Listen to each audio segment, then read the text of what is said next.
good, all set. Let's go. So, game of flesh and blood. We pre-picked our hero. I picked mine, and the mat is already represented.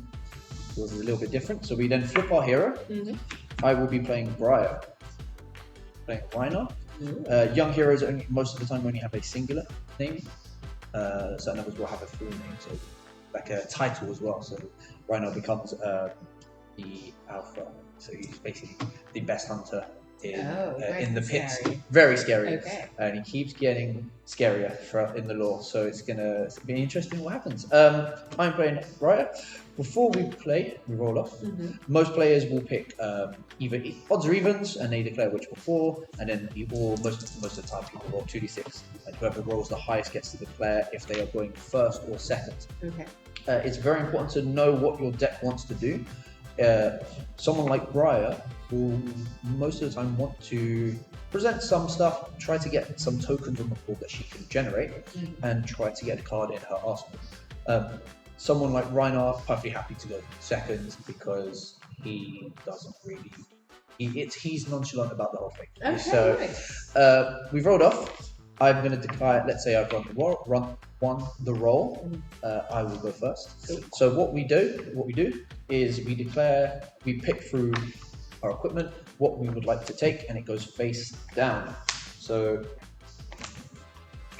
have your head slot, chest, arm, and your foot there. You can only have one of each. When you're sideboarding, potentially we will talk about what your sideboard would look like, and what you're trying to do or counter. At the moment we've got one of each. We've picked our weapon. If you play a hero that can generate tokens and you only have one weapon, most of the time, as long as you've got it in different sleeves, you can leave them next to your hero. At bigger events, or if your hero's got two, sometimes they'll allow you to put it under your hero, or they'll just request that you keep it next to your deck on the side. So I'm going to keep mine just in this slot. Okay. So we've decided who goes first, so I will go first. We then flip our weapon and all of our equipment. Now, for the purposes of this, we are playing Commoner, so our equipment isn't going to be great. It's going to be very generic or very basic equipment. Not a lot of blocking. We've both got a 1 block on our chest piece, and you have a 1 block on headgear. So then we draw up to our intellect. So first turn, we both draw to 4.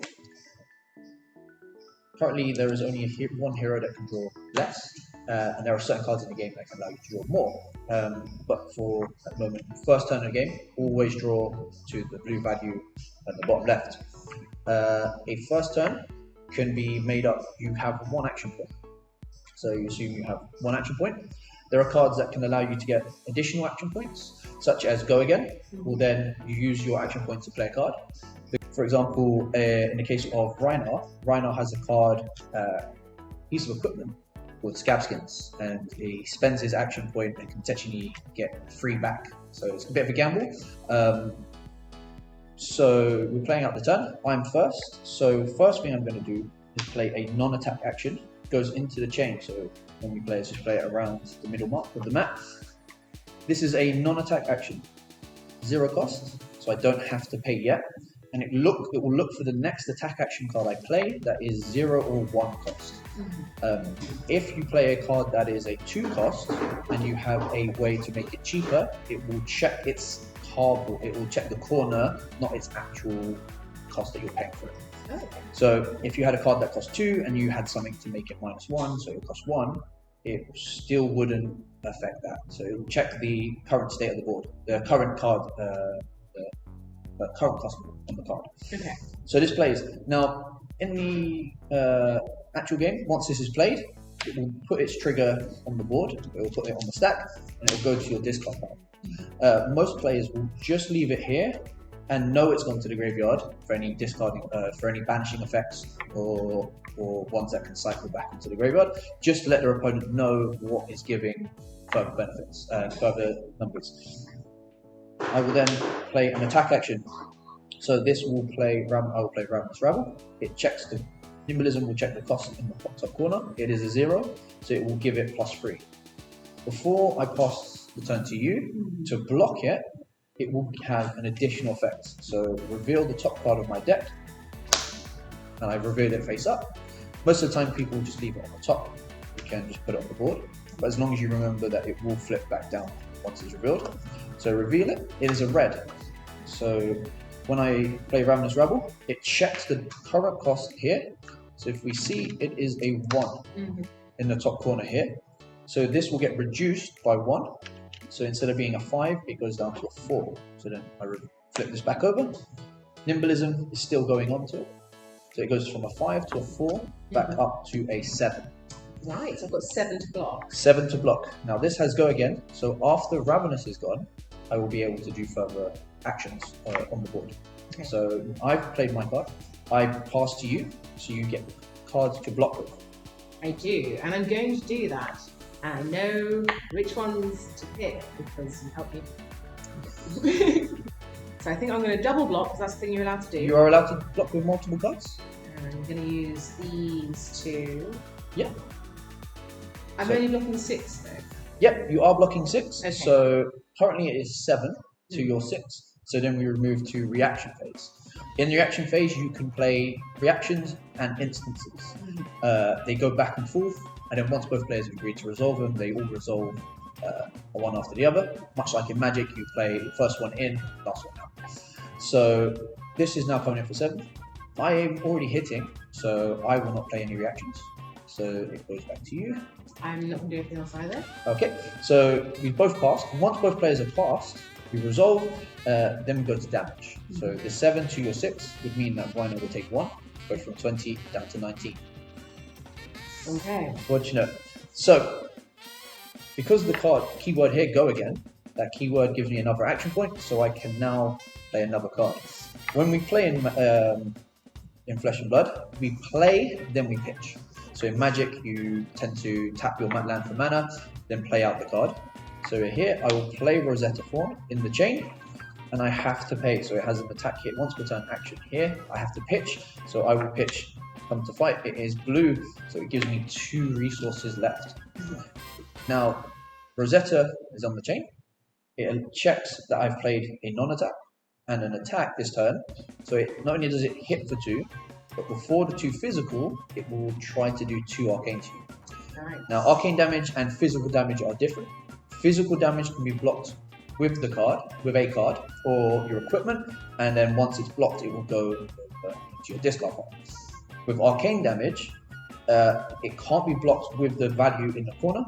It must be blocked with cards that take away or negate the damage, or there's 2 types of barrier called the Spell Void, which is a piece of equipment that you break and it just negates that much. Or you have, as if you have here, your No Room Boots, which you can pitch to negate 1. So if you have No Room 1, you can negate 1 of the 2, just simply by pitching. But if you had multiple No Rooms or Arcane Barriers, they do stack. So if you did 2 and you had No Room, Arcane Barrier on Goliath and Arcane here, you could pitch 2 resources to fully negate. However, I might be able to do something in my hand. Yes. Let's see. Is it my? So okay. as soon as the arcane damage is coming at you, Yeah.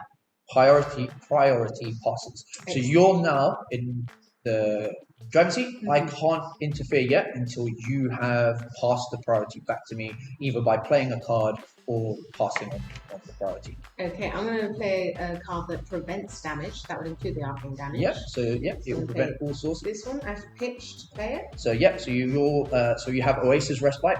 It costs 1. So I'm pitching. Did I do this right?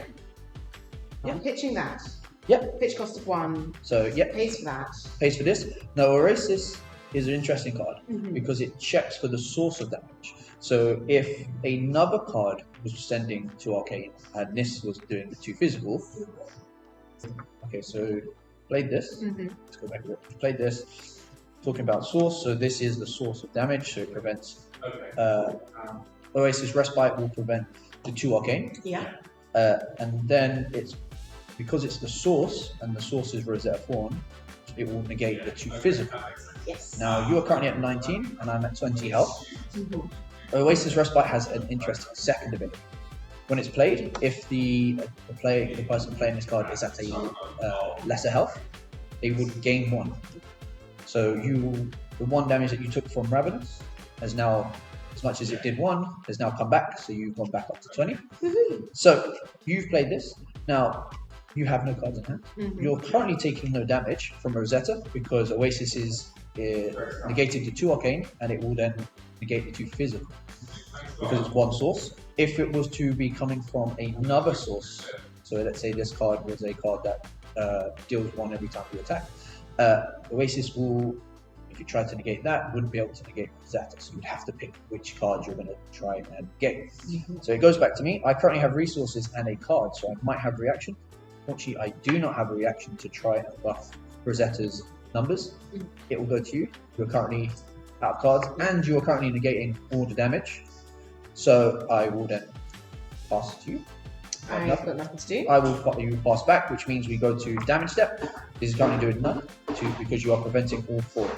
So then I don't have go again. I am out of action points, and I will close the chain. So that means all equipment, whether weapon or unbroken equipment side here, will go back. Anything that has been used or broken will go into your graveyard, your discard pile. Okay. It then moves to the end step. So I will, before sorting out my pitch, declare that I will be putting 1 card in the arsenal.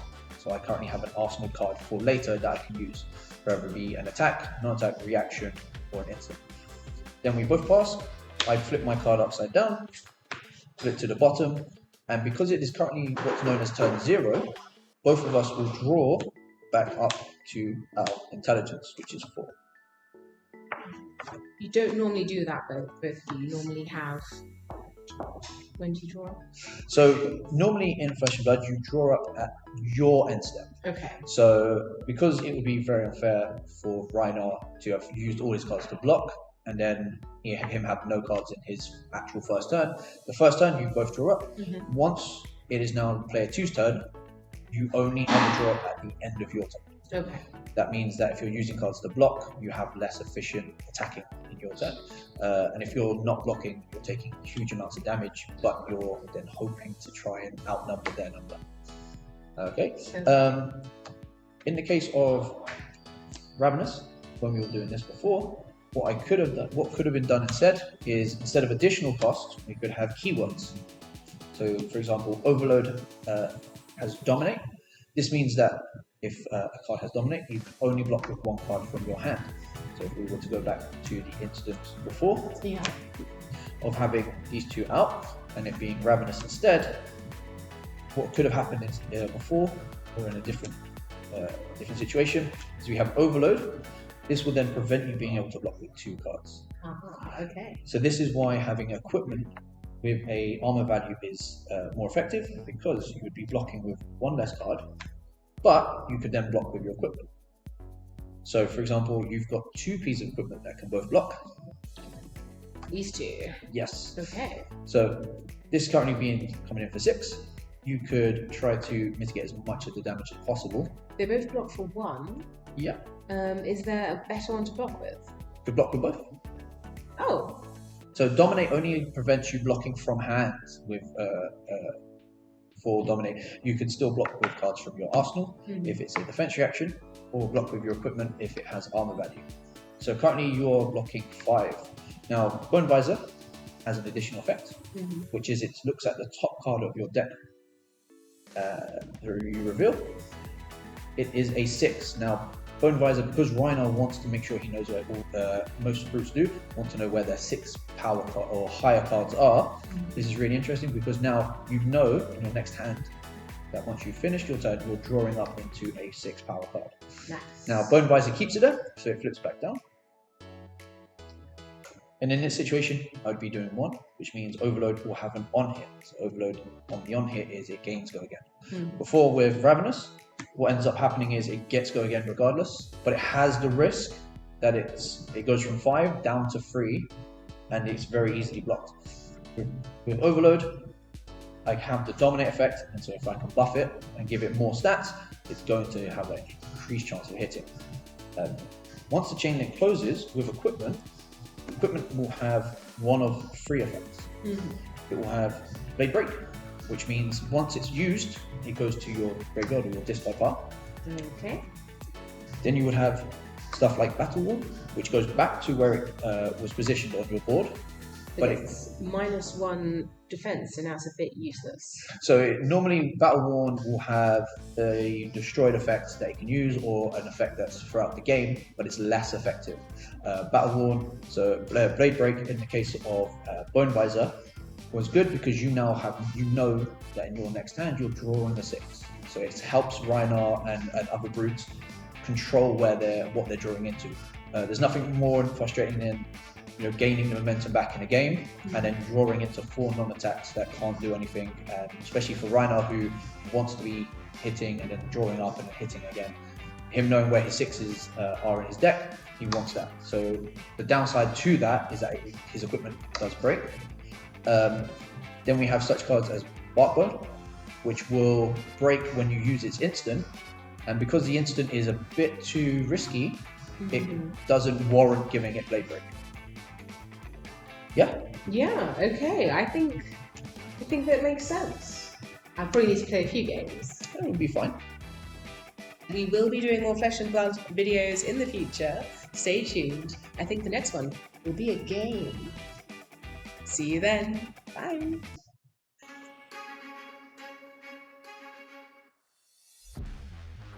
I'm Jasmine from Bad Moon Cafe, and did you know Bad Moon Cafe is a Flesh and Blood armory, which means our Monday night armory events come with exciting foil promos to win. Also, every time you play, you have a chance to enter our raffle, a monthly prize draw to win a beautiful Flesh and Blood playmat. See you there on Monday. Bye.